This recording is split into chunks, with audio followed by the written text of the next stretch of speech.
Di akhir tahun ini, mau akhir tahun, alhamdulillah saya lagi mengurusi beberapa bisnis dan juga ada beberapa brand ambassador yang saya lagi harus jalankan, seperti misalnya kayak klinik kecantikan, terus juga ada Softland, terus ada minuman sehat gitu. Alhamdulillah semuanya berbarengan, jadi saya harus konsentrasi semuanya menjalankan sebagai aktivitas saya dan juga kewajiban saya sebagai brand ambassador gitu. Oh, banyak banget ya kesibukannya, banyak brand ambassador, banyak bisnis juga, wanita karir yang cukup sukses. Amin amin. Untuk mencapainya itu seperti apa sih? Untuk mencapainya, iya bukan hal yang gampang ya. Pasti teman-teman sudah tahu bagaimana saya diterpa juga, diuji kesabaran saya, semuanya gitu saya sudah lewati. Kembalikan lagi akhirnya saya bersabar diri, ya ini semua sudah dijalankan oleh diberikan sama Allah, ya saya jalankan aja gitu, mengalir saja apa yang sudah diberikan dalam hidup saya, ya saya lakukan adalah yang terbaik gitu. Saya lakukan yang terbaik untuk hari ini dan insya Allah besok juga selanjutnya ya jalanin aja apa adanya gitu. Bagaimana karir di entertain juga bisnis, single mom juga, nah ini gimana, kayak ada titik beratnya sini seperti apa sih? Pasti karena gini, karena saya juga kan punya anak satu perempuan usia 9 tahun gitu, tentunya pasti adalah kendalanya mungkin protes kalau sayanya juga terlalu sibuk, misalnya bangun tidur pagi sudah harus pergi ngurusin office dan juga yang lain-lainnya gitu ya. Pasti ada protes, cuman ya karena saya mengerti anak saya, ya saya juga punya trik yang bisa memberikan masukan kepada anak saya bahwa sabar ya, tunggu ya gitu. Dan pasti kalau weekend saya nggak bisa diganggu, saya memang untuk fokuskan untuk anak saya gitu. Setiap weekend bisa untuk Haura sendiri? Iya, setiap weekend. Jadi kayak karyawan saya ataupun bos-bos yang lain yang sudah kontrak saya misalnya ya, saya cuma minta weekend itu dari hari Sabtu sama Minggu tuh saya udah nggak bisa diganggu. Itu memang udah jatahnya anak saya gitu. Tapi Haura sendiri kan bawahnya sudah mungkin mau ke sini mau apa gitu, mengasih pengertian kepada Haura sendiri. Namanya anak ya gitu, pasti kan kalau lihat ibunya sibuk gitu pasti ya ada lah gitu sedikit uh, perlu waktunya saya gitu kan gitu ya. Tapi ya kembalikan lagi, namanya saya kan juga bisa mengimbangi gitu kan dan memberikan pengertian gitu ya. So far sih nggak ada masalah juga sih, cuman ya namanya kecil ya sedikit bawel-bawel itu biasa lah gitu. Oke, kakak di tahun 2021 mungkin ada cobaan dan terbelat dalam hidup kakak ini apa sih? Sebenarnya sih udah saya lewatin semuanya ya, kalau ditanya lagi gitu sih alhamdulillah semua sudah saya lewati gitu. Mungkin pandangan orang mungkin kayak wow bagaimana gitu ya, tapi kalau saya yang jalanin sih mungkin saya orangnya tidak terlalu memikirkan masalah gitu. Saya lebih orang itu lebih menjalankan aja gitu apa yang terjadi dalam hidup saya. Saya lebih fokus tuh ke masa depan justru gitu. Misalnya besok saya mau ngapain, bisnis saya harus bagaimana, saya harus bertanggung jawab dengan owner yang sudah kontrak dengan saya sebagai brand ambassador. Itu mungkin fokusnya saya, sehingga adapun masalah dalam hidup saya, yang namanya masalah pasti ada ya gitu, yang sudah terjadi dalam hidup saya itu saya tidak terlalu memikirkan gitu, karena buat saya lebih baik memikirkan sesuatu yang lebih healthy lah gitu, karena kan saya sebagai orang yang selalu di depan kamera, apapun yang harus menjaga fisik saya, kecantikan segala macam gitu, itu juga harus saya perhatikan gitu. Kalau saya terlalu memikirkan banyak masalah yang buat saya nggak penting banget, itu mungkin akan merusak kulit lah, pikiran dan segala macam. Sementara saya kan dipercaya sebagai brand ambassador kan dari beauty, kesehatan, fashion gitu ya. Jadi kalaupun ada masalah, saya selalu berpikir lagi gitu, aduh saya nggak mau mikir yang aneh-aneh deh gitu, biar semuanya berlalu, yang penting saya tetap happy. Karena orang yang kontrak dengan saya, yang butuh dengan beauty saya dan kesehatan saya, kan mereka juga bayar mahal tentang saya kan, jadi saya nggak mau merusak itu. Tapi apa yang membuat Kak Endel kuat dan bisa melewati masa-masa tahun ini dan juga tahun sebelumnya? Kenikmatan yang diberikan Allah ini lebih banyak nikmatnya deh gitu kalau menurut saya gitu. Adapun saya dapat masalah, tapi ternyata nikmatnya juga luar biasa gitu. Justru di akhir tahun ini saya alhamdulillah gitu diberikan rezeki sama Allah, justru yang tanpa saya duga-duga gitu ya. Dan tadi saya sebutkan beberapa brand berturut-turut masuk gitu dan dipercaya oleh perusahaan besar juga dengan memakai branding, memakai nama saya begitu kan. Buat saya itu sudah satu kenikmatan sih gitu. Oke Kak, soal asmara yang bisa Asmara. selalu gagal. Nah, tapi ada rasa trauma sendiri nggak sih Kak dari sebelumnya dan sebelumnya? Kalau trauma sih enggak, cuman nggak ada waktu aja atau nggak laku gitu ya. Mungkin gini loh, semakin udah bertambahnya usia, makin banyak juga cobaan yang saya sudah lewati gitu ya. Mungkin sudah semakin pintar sedikit gitu loh, ngerti kan? Semakin dewasa kan bukannya nggak laku ya, kalau bela diri. Kalau nggak laku kan gimana gitu kesannya gitu ya. Laku sih laku, cuman udah nggak bisa dibohongin gitu. Bukan lebih selektif sendiri kah atau ada tentu selektif pasti ya? Selektif iyalah, selektif Tapi ya. gimana sih kriteria kedepannya nih? Tentunya harus harus di kalangan selebriti lagi kah? Atau pengusaha atau gimana nih Kak? Atau sudah ada yang dekat ya?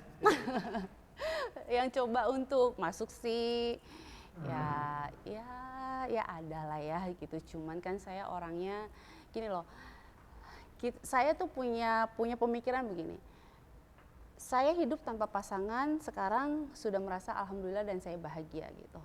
Saya merasa semuanya sudah saya bisa memiliki dengan sendirinya gitu. Kalau saya punya pasangan kembali, tentunya kan saya kepengennya mempertahankan apa yang sudah saya punya atau pengen lebih daripada apa yang sudah saya punya, contoh kebahagiaan. Terus saya punya pasangan, saya pengen diskusi gitu kan. Nah, diskusi dengan pasangan ini kan jangan yang di level di bawah kita gitu. Kalau yang nggak nyambung, ngomongin bisnis nggak nyambung, ngomongin kehidupan nggak nyambung, itu kan kita takes time ya, buang-buang waktu gitu. Jadi buat saya kalau saya belum menemukan orang yang seperti itu, lebih baik saya tidur main sama anak dan terus saya pergi shopping, ya kan. Jadi kalau misalnya ditanya mau targetnya kayak apa gitu ya, ya sebenarnya sih kalau dijabarkan emang kesannya gila terlalu tinggi banget ini presentasi kamu atau hayalan kamu kayak gitu, laki-laki bakalan takut gitu kan. Ya cuman kan ini realita hidup gitu. Kalau kita sudah kita bisa mencari sesuatu apa yang kita inginkan, tapi dapat pasangan yang tidak bisa mengimbangi kan buang waktu ya gitu. Jadi saya ya mengalir aja lah. Kalau misalnya orang bisa mendekati saya dan dia bisa mengerti apa yang ada dalam diri saya dan bisa sanggup ya, why not gitu. Kan dengan statusnya sudah menjanda, tapi banyak sih laki-laki yang mencoba Janda lebih laku ya say. aduh. Kalau kayaknya jadi janda tuh godaannya lebih ini loh. Perasaan saya dulu kalau belum janda tuh biasa-biasa aja gitu ya. Semakin janda tuh malah godaannya lebih apa ya, lebih menarik sih. Cuman kembalikan lagi janda juga harus menjaga harga dirinya gitu kan. Harus juga kembalikan lagi harus mencari pasangan yang lebih baik lah gitu, karena kan apalagi kayak saya sudah berkali-kali pengalaman dan juga mengalami kegagalan, tentunya melihat laki-laki yang cuman gombal ataupun mau sesuatu tuh sudah tahu lah gitu. Mungkin karena semakin tahu trik laki-laki, semakin susah kita mau mencari laki-laki juga. Iya kan? Iya, karena sudah pengalaman gitu ya. Jadi kalau ngelihat tuh udah sebelum dia mendekati kita sudah tahu, oh ini udah peres nih gitu.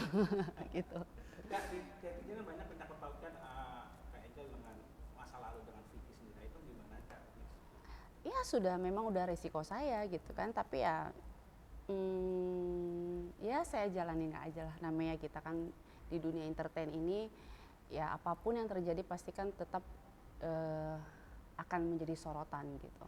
Tapi gimana sih, mungkin menyesali pasti ada, rasa menyesali mungkin mau nikah dengan Vicky sebentar, namun kasusnya yang berjalan malah berlama-lama sendiri. Kita nggak usah bicarakan itu lagi, karena sudah tidak ada dalam hidup saya.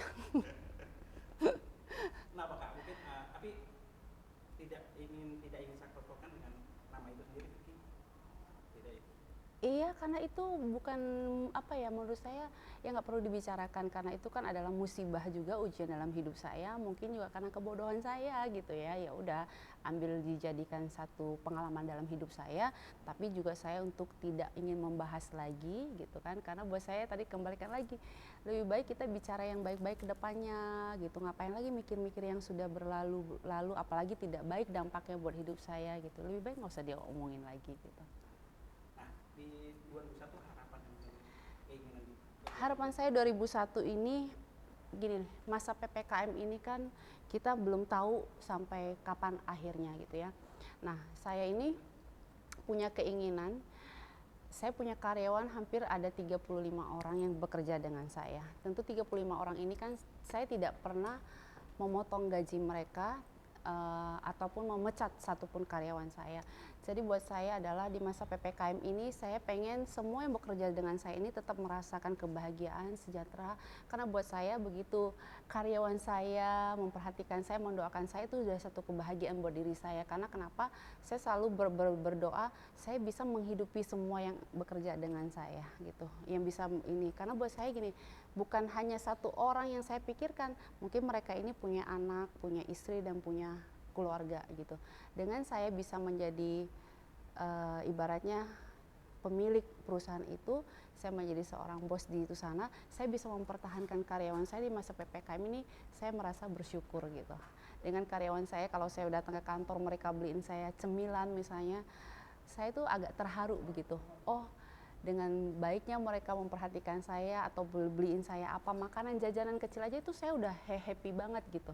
Dengan saya masuk ke kantor saya lihat bisa menggaji mereka dengan baik dan mereka juga bisa bekerja dengan baik dengan masa sekarang ini buat saya sudah alhamdulillah. Kalau ditanya 2001 nanti di akhir tahun nanti dan tahun kedepannya mau seperti apa, saya minta sama Allah tidak ada karyawan yang dipecat dan pekerjaan saya tetap baik dan memberikan income yang lebih lagi buat semua karyawan saya. Oke, di masa PPKM ini kan kemarin kan sempat ketat-ketatnya nih, bagi bisnis ini mengalami kerugian gitu ya. Nah ini kelebihannya karena pada saat masa PPKM kan saya mainnya di skincare. Nah alhamdulillah di masa PPKM ini memang skincare itu kan lagi naik semuanya gitu ya.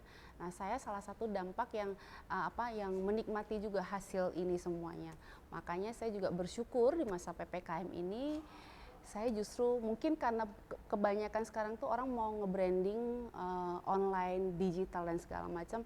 Saya ngerasa di balik itu semua Allah memberikan saya rezeki yang berlimpah. Contohnya banyak beberapa brand yang inginkan saya juga nge-branding brand-brand mereka untuk bisa branding penjualan di online gitu.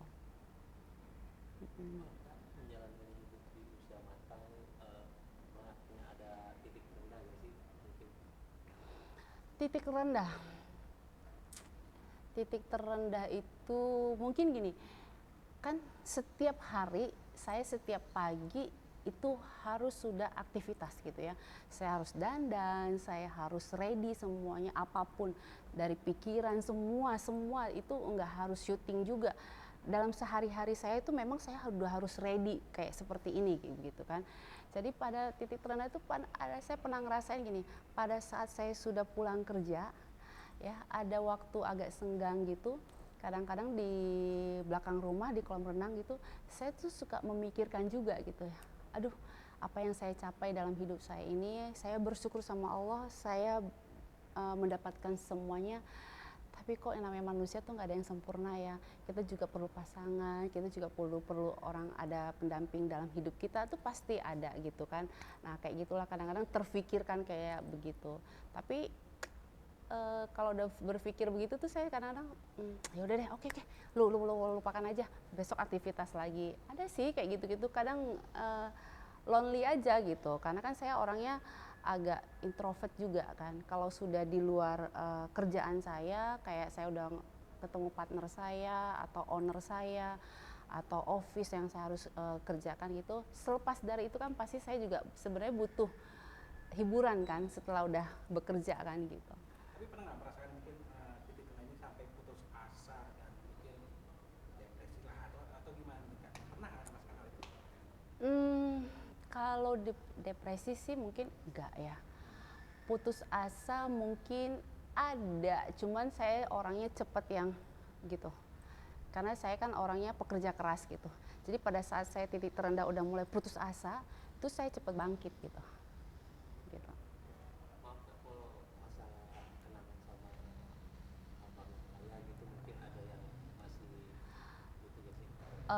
Kalau almarhum papa saya pasti ada, karena kan terakhir saya nggak bisa menguburkan ayah saya ya gitu, nggak bisa menemani dedi saya sampai titik terakhir gitu.